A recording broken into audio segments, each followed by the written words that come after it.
Kenapa kaki Habib yang nakal? Kenapa kaki Habib yang narkoba, yang maksiat, yang nakal, yang kotor dibandingkan kepala kiai yang pakai sorban masih lebih mulia? Kenapa kaki Habib yang maksiat tersebut? Pusing, sampai lonte ikut-ikutan ngomong. Saudara, lanjut jangan. Jangan berisik dong. Saya nggak marah, cuman ada umat yang marah, ngancam mengepung lonte. Polisi kalang kabut jagain lonte, iya. Kacau. Lonte hina Habib dijaga polisi.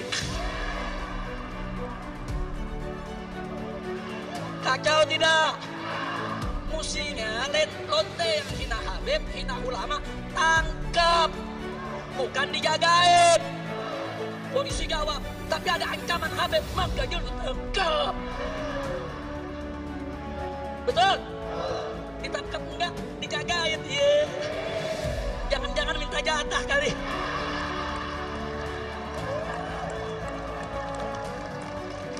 Kacau.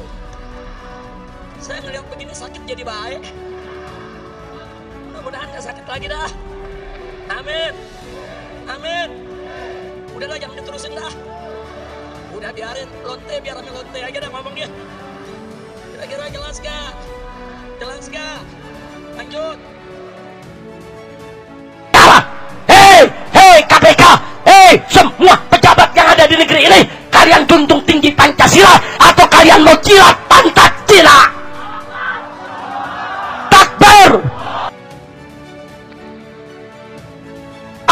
Biar kami yang hadapi kafir-kafir ini, biar kami yang menghadapi munafik ini, biar kami yang menghadapi bajingan ini. Melawan ini tokoh kafir habis-habisan, sampai anak-anak kita di penjara. Tahu-tahu ada majelis malah ngasih jaketnya buat ini si kafir. Kita lagi lawan gubernur kafir, tahu-tahu ada tokoh agama, ada kiai, ada ustadz ngedoain si kafir. Haram umat Islam dipimpin oleh orang kafir. Haram. Penjara. Hei KPK. Semua pejabat yang ada di negeri ini, kalian junjung tinggi Pancasila atau kalian mau jilat Pancasila? Takbir. Presiden goblok. Udah menteri agamanya saudara sesat, kurang ajar. Korinya dajjal, istananya menjadi istana iblis. Kami adalah majikan kalian, kami adalah pemilik bangsa, kami adalah pemilik kedaulatan Indonesia, saudara. Karena di dalam tubuh kami mengalir darah suci kakek kami, Rasulullah. Diam saudara.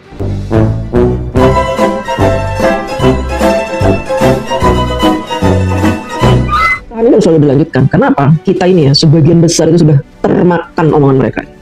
Orang-orang yang berhidung mancung, berhidung betet, sudah membohongi kita berpuluh-puluh tahun, tapi kita nggak sadar dibohongi.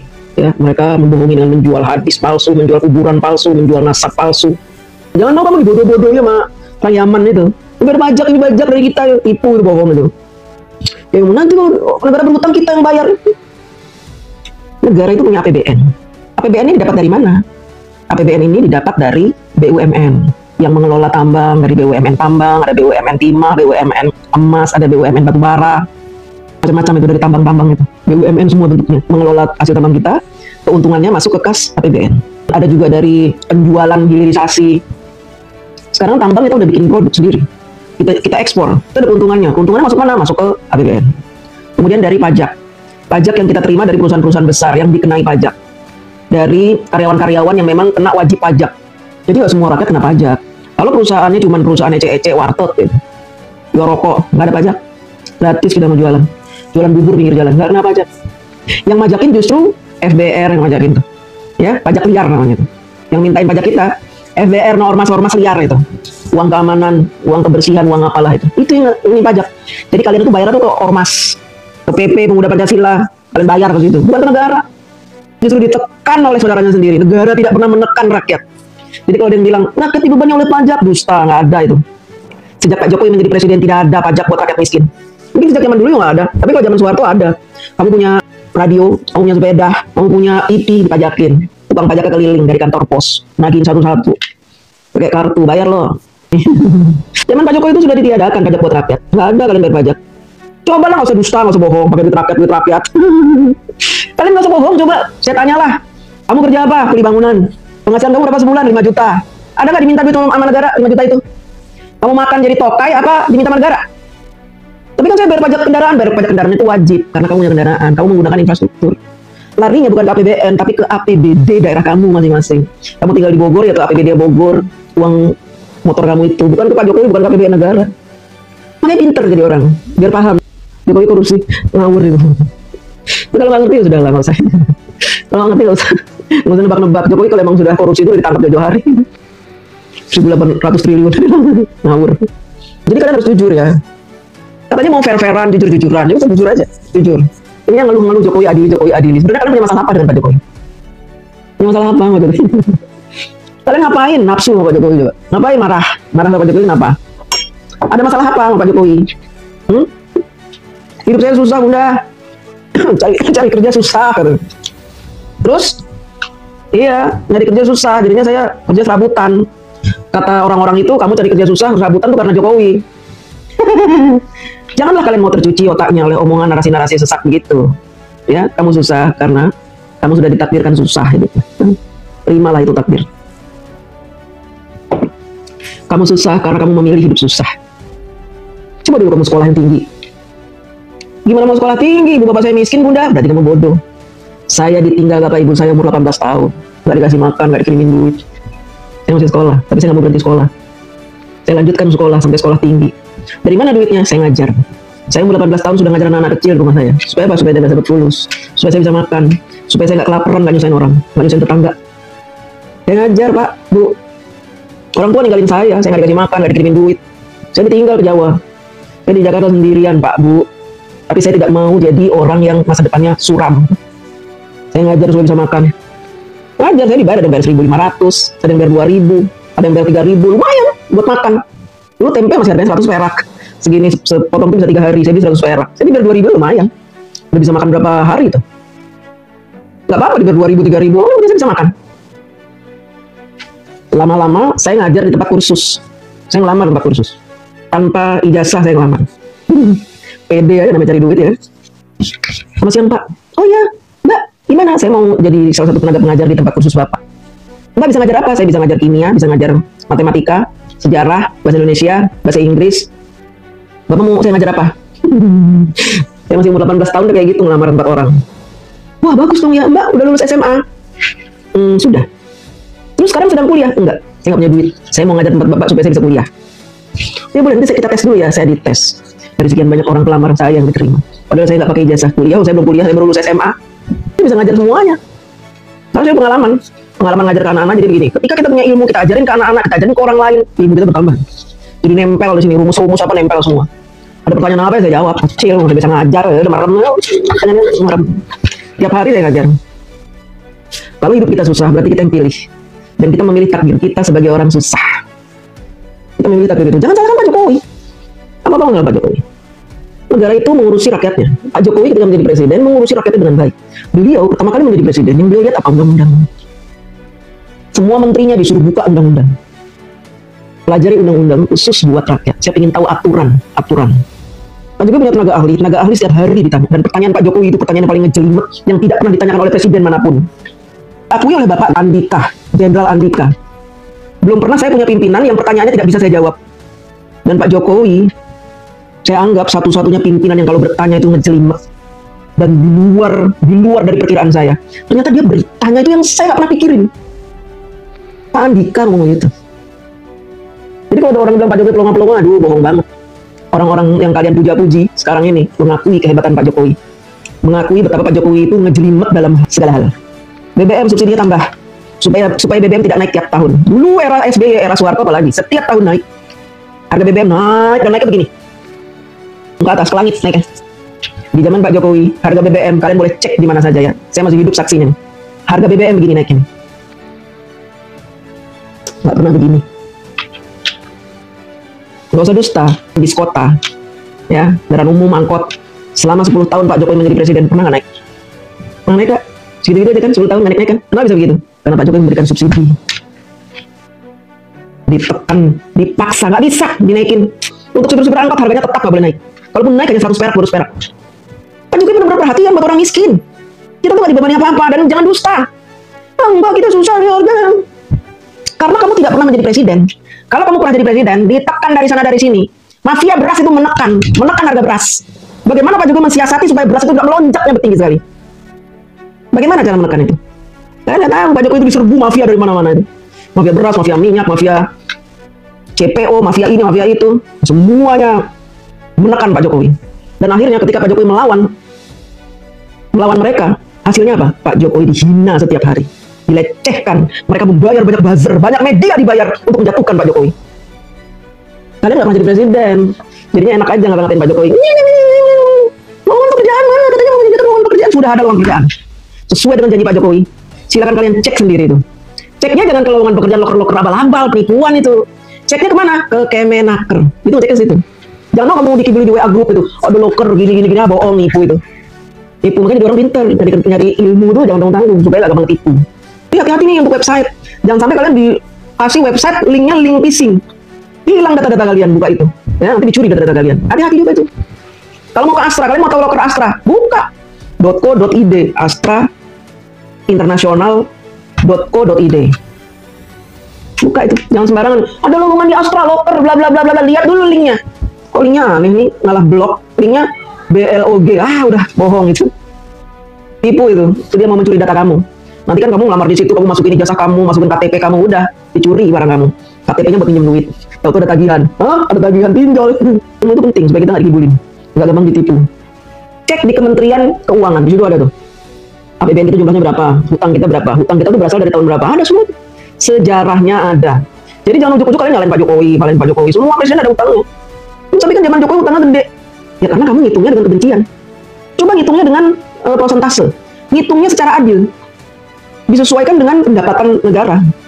Disesuaikan dengan kemajuan negara. Zaman Pak Harto, hutang 1.000 triliun rupiah misal. Dibanding Pak Jokowi 8.000 triliun.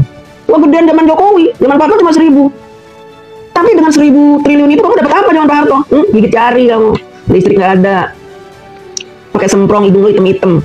Makan beras susah dengan Pak Harto. Makannya apa? Bekatul. Bekatul itu sekarang makanan bebek. Kamu makan bekatul. Gaplek. Makanan gaplek. Bulgur. Makanan orang sakit. Kalau lapar mood mah enak ya. Bulgur makan tuh. Nasi jagung. 1.000 triliun utangnya, tapi kalian susah hidupnya. Hidup kalian gak karu-karuan. Sekolah bayar. Sekolah negeri saja SD bayar. SD bayar, SMP bayar. Kita diwajibkan beli sepatu. Sepatunya beli sama anaknya Pak Harto. Pantofel itu wajib, kalau nggak pakai sepatu suruh keluar, nggak boleh belajar. Wajib, nggak peduli mau miskin mau kaya pakai sepatu itu, mau ngutang mau pakai sepatu itu, nggak boleh yang lain, nggak boleh merek lain, merek ini. Yang jual siapa merek ini? Anak Pak Harto. 1.000 triliun utangnya dikit, tapi kalian menderita hidupnya. Bajak semua dipajakin, punya sapi dipajakin, punya kebo dipajakin. Mana kalian mau hidup? Oh enak cuman Pak, kamu nggak ngerasain, kamu masih jadi upil, nggak ngerasain. Terus saya ini ngerasain. Belajar itu susah, kita mesti pakai lampu tempel. Pagi-pagi hidung pada hitam, muka pada hitam semua. Sekarang listrik mahal, zaman sekarang lo mahal, nggak mahal. Yang mahal otak kamu itu. Gaji UMR kita sudah besar, sudah tinggi, cukup untuk bayar listrik. Kemiskinan di Indonesia berhasil ditekan. 17.000 desa miskin sudah dituntaskan oleh Pak Jokowi. Tersisa 5.000 desa dari 17.000. Dan 5.000 desa itu yang tersisa miskin itu karena apa? Oknum yang tidak menjalankan amanah presiden dari dana desa itu, tidak dijalankan dengan baik. Tapi kalau oknum di desa-desa itu jujur ya kayak yang ini, yang 12.000 desa yang semakin makmur ini. Karena dia amanah. Yang nggak amanah ya kalian, nasib kalian itu punya pemimpin nggak amanah. Akhirnya apa? Susah, desa kalian susah. Pak Jokowi tiap tahun menggelontorkan 1,5 miliar buat tiap-tiap desa. 10 tahun udah berapa? Kali 10 udah berapa? Nah itu aja. Jadi jangan nyalahin Pak Jokowi. Pak Jokowi mikirin desa loh, sampai ke desa-desa dipikirin. Tapi kan Pak Jokowi nggak bisa. Saya mau desa ini berkembang nih, desa A, B, C, D, E. Saya mau jalanin di situ. Dipantau kepala desanya, dijalanin 1,5 M. Nggak bisa begitu. 1,5 M langsung dibagiin. Yang bagiin siapa? Menteri Keuangan. Melalui siapa? Melalui Menteri Pedesaan. Yang kontrol Menteri Pedesaan juga nggak sanggup kontrol. Karena desa kita kan waduh banyak banget. Desa kita banyak di Indonesia. Kontrol susah. Yang kontrol siapa? Ya bupati. Bupati kalian tuh banyak yang brengsek, makanya pilih bupati dengan yang mata duitan, dan yang turun-temurun jadi bupati itu pilih. Karena orang desa itu selalu lugu. Lalu gue akhirnya memilih bupati itu orang yang sudah biasa jadi bupati, ntar besok saudaranya dipilih. Sudah ya keenakan dia. Pilih yang mana? Supaya apa? Supaya program dari pusat turun ke kalian. Harusnya itu di Indonesia udah gak ada orang miskin, udah gak ada orang susah, harusnya gak ada itu. Kalau semua pejabatnya seperti Pak Jokowi. Pak Jokowi sendiri yang amanah, orang-orang desanya, pejabat-pejabat desanya gak mau jujur gitu bagi-bagiin keberkahan dari istana itu, gak mau jujur, makan sendiri. Makanya sekarang banyak yang ketangkep. Muter, ya kan? Dulu Pak Jokowi kenapa gak bisa menindak orang-orang yang menyelewengkan dana dari pusat? Ya karena mereka yang korupsi-korupsi ini terikat sama partai. Partainya rata-rata partai yang mendukung Pak Jokowi. Pak Jokowi gak bisa apa-apa. Pak Jokowi ditekan. Kalau Pak Jokowi nangkepin orang-orang partai, aduh. Makanya Pak Jokowi bilang di kantong saya ada 11.000 triliun. Makanya orang-orang Yaman, orang-orang membenci Pak Jokowi bilangnya Pak Jokowi intervensi. Isinya Sarita mau apa? Sudah pensiun tapi masih intervensi. Karena Pak Jokowi selalu menginformasikan, nih sini belum ketangkep, tangkep Pak. Tangkep nih, yang PDIP. Motor, ya kan? Panas semua. Panas semua sama Pak Jokowi. Jujur mbak, aku enak jangan Pak Harto. Ya karena masih muda. Belum kerja, masih muda, belum nanggung anak istri. Enak lah. Jujur. Apalagi saya. Minta apa-apa tinggal bilang. Mau makan tinggal nyendok. Sekarang masak dulu, nyari duit dulu, biar bisa beli beras. Cari dulu lauknya. Susah lah. Dan Pak Harto masih muda, masih cantik. Ya, bisa genit-genit, sama cowok, bisa lirik-lirikan, bisa pacaran. Sekarang siapa yang mau udah nenek-nenek. Enak saya Ki Jokowi. Pasti. Hanya orang-orang yang tidak jujur yang mengatakan nggak enak dengan Jokowi. Hancur-hancuran nih, adili Jokowi, ini Jokowi, apa Jokowi. Apalagi orang-orang Yaman itu, mereka tuh sebenarnya sudah kepepet di Indonesia. Yang masih bisa teriak-teriak itu, yang model-model si Rahma Sarita itu, masih bisa bikin puisi-puisi, nyinggung-nyinggung, puisi-puisi dengan bahasa-bahasa kasar itu ya si Rahma Sarita. Kalau si Rizik Syihab itu nggak bisa apa-apa, nggak ada pengikutnya. Tapi Pak Habib itu nggak ada pengikutnya. Walaupun ada sedikit berkurang. Selama mereka dikasih kesempatan oleh orang-orang pribumi, dipercaya ya udah belagu. Makanya saya bilang waktu ada jenderal, mantan jenderal datang ke Rizik Syihab sungguh keterlaluan. Pribumi menyembah orang asing. Pribumi minta bantuan ekstremis. Saya kucing mati sama Pak Jokowi. Coba Rahma Sarita, era Pak Harto, gak akan bisa ngomong ya. Ngonyar nih. ASN itu banyak yang benci Jokowi. Karena mereka termakan isu. Termakan hoax, termakan isu. Dan mereka rata-rata orang gak pinter mikir. Kita ini diberi kecerdasan oleh Allah untuk menilai, menimbang. Segala sesuatu kita timbang. Jangan kita gerusa-gerusu. Jangan kita menghadapi berita itu dengan emosi. Ada berita, wah gini, langsung emosi gitu. Berarti Jokowi begini. Ada berita mendeskripsikan Pak Jokowi, dicerna dulu. Dari mana nih asal beritanya? Siapa yang bawa berita ini? Oh, yang bawa berita si Rahma Sarita. Dia kan wartawan, Rahma Sarita itu. Dia pernah kerja di reporter. Kemudian dia pernah menjadi staf khusus di MPR. Dia pecat dari MPR. Karena dianggap dia itu sudah melecehkan dasar negara. Sakit hati dia, disangkanya yang sudah mecat dia itu Jokowi. Makanya bencinya sampai ke ubun-ubun sama Pak Jokowi. Dianggapnya langkah-langkah orang-orang seperti dia itu, orang-orang hidung mancung itu, yang menghambat langkah-langkah mereka itu Pak Jokowi.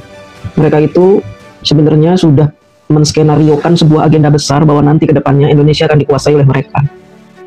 Ketika di tahun 2017 puncak-puncak kejayaannya Rizik Syihab, ini orang-orang keturunan hidung-hidung mancung ini punya harapan bahwa dia nanti akan menjadi ini, menjadi itu, menjadi ini. Kemudian mensiasati skenario mereka itu, mereka membuat rencana-rencana seolah-olah mereka tidak gila jabatan. Makanya mereka mendukung Pak Prabowo untuk menjadi presiden. Padahal Prabowo akan dijadikan boneka. Sandiaga Uno disuruh membiayai kegiatan mereka. Waktu si Syihab ada di Arab, siapa yang membiayai kehidupan si Syihab di sana? Makan, minum, biaya hotel, penginapan, siapa yang bayarin? Ada yang tahu? Pejabat-pejabat yang masih mau dibodoh-bodohi oleh mereka itu. Mereka tidak sadar bahwa mereka itu dicengkram oleh orang-orang Yaman. Karena mereka sudah punya niat dari zaman Gus Dur untuk mendirikan khilaf. Gus Dur sudah mewanti-wanti kita. Tangkap Rizik Syihab karena dia biang kerok. Memang nggak didengarkan. Bahkan terus disupport oleh jenderal-jenderal, termasuk Pak Prabowo mensupport si Syihab ini. Kehidupannya, biayanya untuk demo disupport. Dia ingin menguasai Indonesia, tapi dengan bahasa-bahasa seolah-olah dia tidak menginginkan apa-apa. Menginginkan jabatan. Allahu Akbar, Allahu Akbar, Allahu Akbar. Membawa-bawa nama Allah untuk menjajah kita. Kita nggak sadar dijajah sama mereka, nggak sadar. Banyak yang bodoh itu. Percaya Habib. Si Habib ini nih, kalau sholat ke Mekah gampang dia. Masuk ke kamar, atau ada di Mekah. Kalau dulu mungkin iya wali-wali Allah seperti itu. Tapi zaman sekarang, ngaku-ngaku Habib bisa sholat ke Mekah, atau nggak ada kan? Pembualan. Berbual. Dan kalian, ya orang Indonesia itu percaya dengan goib. Sangat percaya. Makanya channel-channel goib itu banyak yang nonton. Percaya sulap.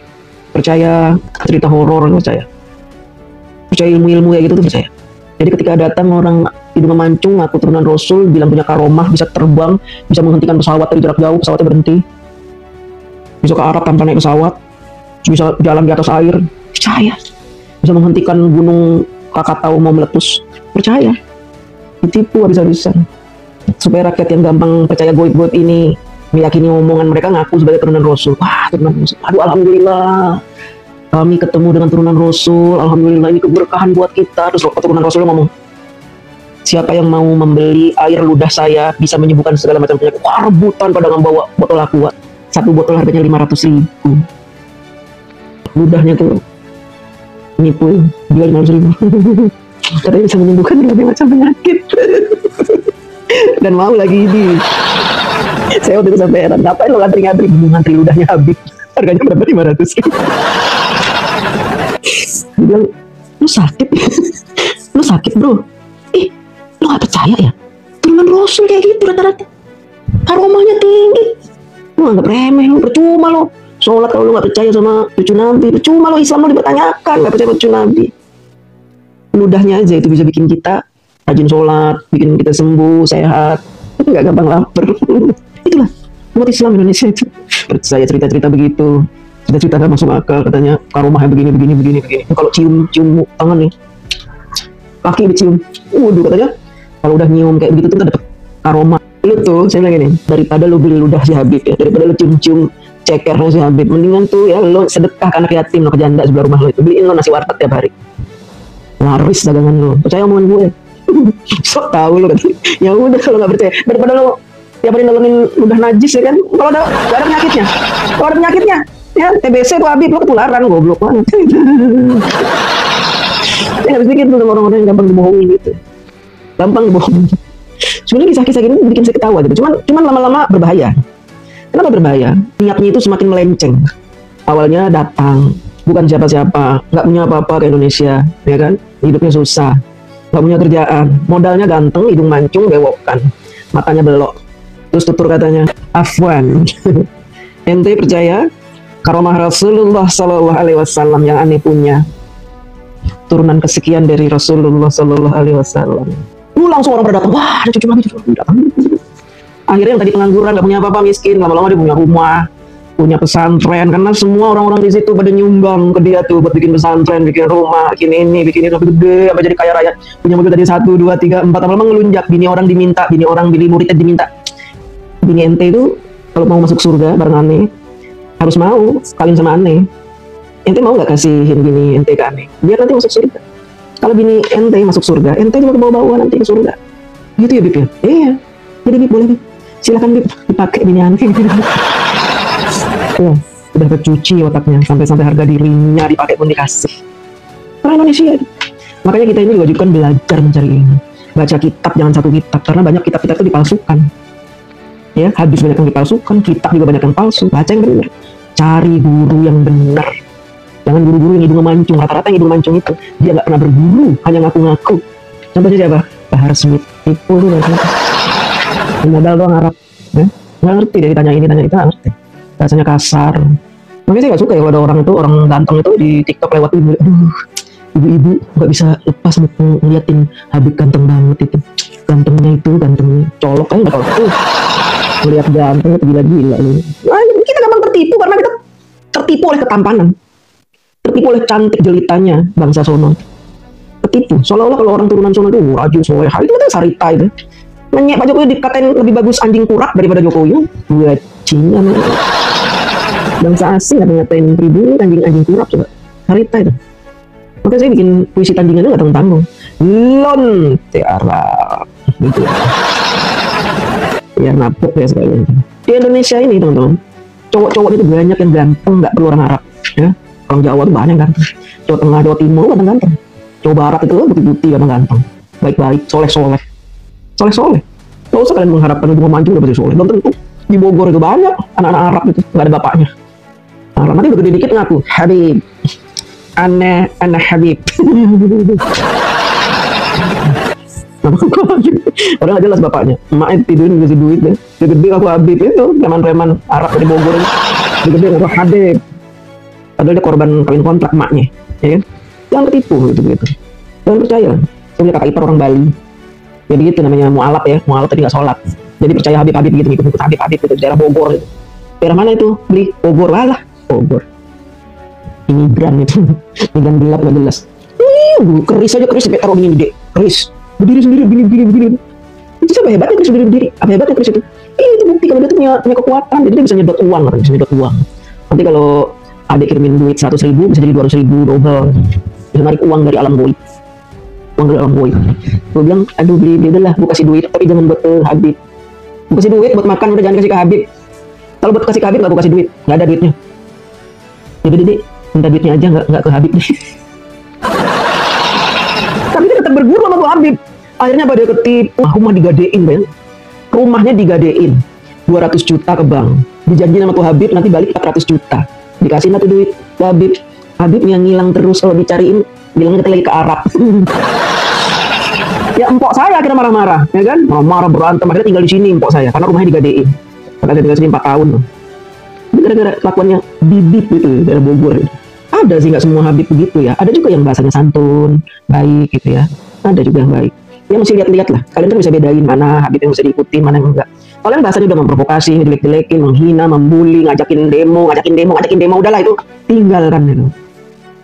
Cucu Rasulullah itu tidak ada yang punya niat-niat busuk melawan pemerintah. Sekalipun pemerintah itu zolim, Rasulullah melarang umatnya untuk melawan pemerintah yang zolim. Bagaimana cara menangani pemerintah yang zolim? Bukan dengan demo, bukan dengan caci maki, bukan dengan membuli atau memakzulkan, bukan dengan itu. Caranya dengan apa? Mengutus orang yang berilmu ketemu dengan pemimpin itu, lalu dinasehati. Itu. Kalau nggak mempan dinasehati, ya sudah. Tawakal kepada Allah, mendoakan supaya Allah melindungi kita dari kezoliman pemimpin itu. Sama di era Bapak Soeharto, bersuara sedikit aja tahu di penjara, baru bikin ini sedikit lagu di penjara, zolim. Dulu penguasa Islam di Indonesia itu NU tahu cara-caranya menangani pemerintah yang zolim. Didekati Pak Soeharto, didekati, diajari ngaji, kemudian dinasehati. Begitu caranya. Ketika Pak Harto tidak juga mau berubah, ya sudah kita tawakal. Dan akhirnya tahun 98 Allah menakdirkan negara kita berganti presiden dengan adanya reformasi. Itu kan atas izin Allah, karena doa para ulama. Akhirnya mahasiswa yang melakukan pemakzulan tahun 98. 32 tahun bayangin kita ditekan oleh pemerintahan yang keras, yang diktator.